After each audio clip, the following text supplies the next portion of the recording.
Hey guys, welcome back to my channel. I should have done this a long time ago when this was actually relevant, but I feel like better late than never because I don't know, I feel like I've had this product long enough to where I can really tell you if I think it's worth it and give you like a full-on review and all that jazz. So today we're going to be talking about the Anastasia Modern Renaissance palette. I've already done tutorials with this. I will link them below in cards and at the end of this video. And I'm also going to give you guys swatches. But let's go ahead and get started because this video might be a little bit long. So here's what the palette looks like. You can get this for $42 at Ulta and Sephora and of course the Anastasia website. But it's this really pretty like mink color and it's got like this velvety felt fabric type material. So the packaging is very pretty. It's a very pretty color, but it gets dirty so easily. Like there's no way to avoid it, and it's really hard to clean off because this is like a cloth fabric. But like I said, this is $42, which I think is a pretty reasonable price for a high-end palette. Like Urban Decay palettes are like $52, and I think you get like 12 shades in them. You get 14 shades in this,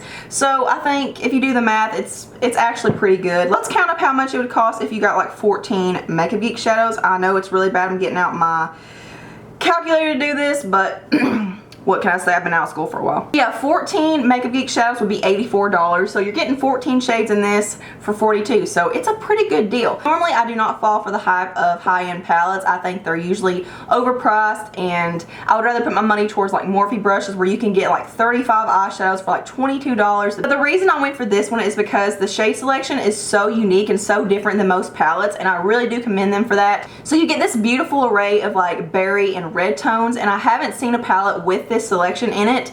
And with these shades, like they look very scary, like they look like they wouldn't work, and they look pretty intense. These are so gorgeous and they're so complimentary to every skin tone and every eye color. And what I also love about this palette is that it literally works with every season. And I hate to say that because it makes it sound like certain eyeshadows are better for certain seasons, because it's really not like that. I think we all just kind of make it out to be like that. But this palette, if you're looking at it in that way, literally looks good all through the year. But you know, there are no rules to makeup, so it's not like it would matter anyway. So you also get a pretty good sized mirror in here, which I do appreciate, and you get a double-ended brush, which is actually pretty good. You get a fluffy side and then you get like a pencil side, and I really do like this brush. I don't use it a whole lot, but I do like it. So here's what the palette looks like. So as you can see, you do get your neutral tones in here, but you also get those really pretty pops of like berry and red tones in there. I've never tried Anastasia shadows before this palette, so this is all kind of new to me, but I think the quality of these are so amazing. They blend out so beautifully, and the way the shadows morph together is so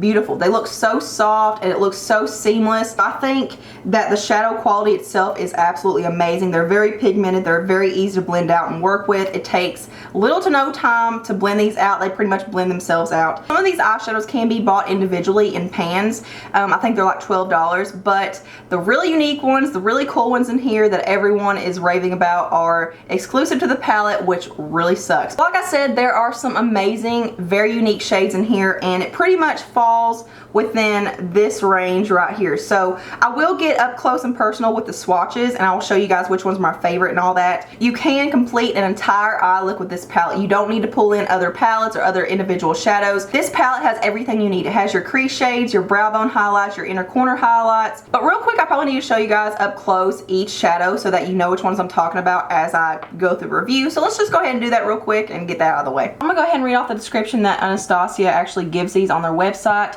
But starting with the left side of the palette, we have Tempera. They call this a velvety beige with an ultra matte finish.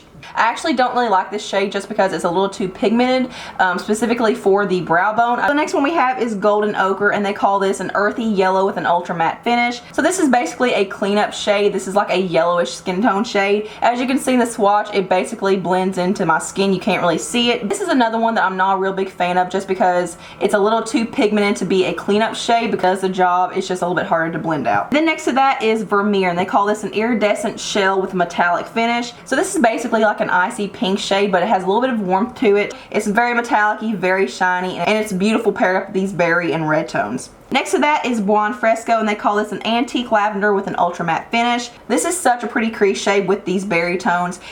Next to that is Antique Bronze, and this personally isn't one of my favorites, but they call this a metallic sable with a satin finish. This is one of those shades that it's not really metallic-y or shimmery, but it's like it's wanting to be a mauve-y plum shade, but it is pretty with these shades. You can make it work. It's just not my favorite shade in the palette. And next to that is Love Letter. This is one of my favorite shades in the palette. It's so beautiful. This is a raspberry with an ultra matte finish. This shade on top of those other berry tones in the palette, it just makes it pop. And this is definitely one of my favorite shades ever. And the last shade in this row is called Cypress Umber, and they call this a dark coffee with an ultra matte finish. And then going down to the right on the bottom row, we have Real Guard. This is basically just a really vibrant warm orange shade.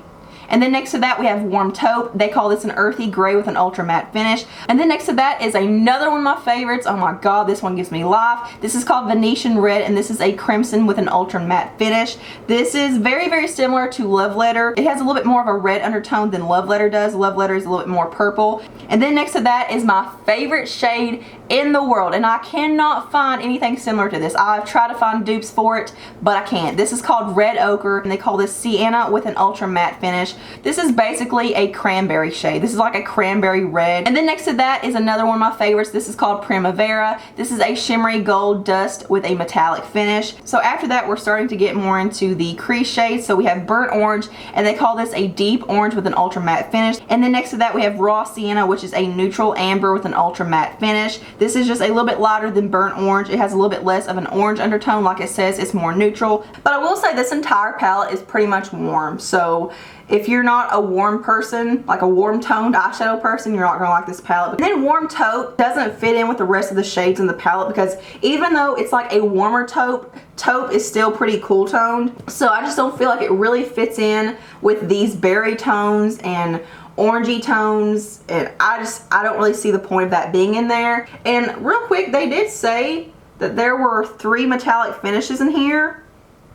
I don't really see where they're getting 3. I know there's Primavera, Vermeer. What else is there? So now let's answer the golden question. Do I think this palette is worth the money? I actually really do think the palette is worth it. For $42, you're getting an amazing selection of shadows. I use this palette so much. I love it. It is my go-to. Let me know in the comments below if you guys want to see more tutorials with this palette, or if it's just old news to you, if you don't really care anymore. I hope you guys enjoyed this video. Thank you guys so much for watching and hanging out with me today. Thumbs up if you like this video, subscribe, follow me on all my social media. All the links are below, and I hope you guys have a beautiful day. Mwah!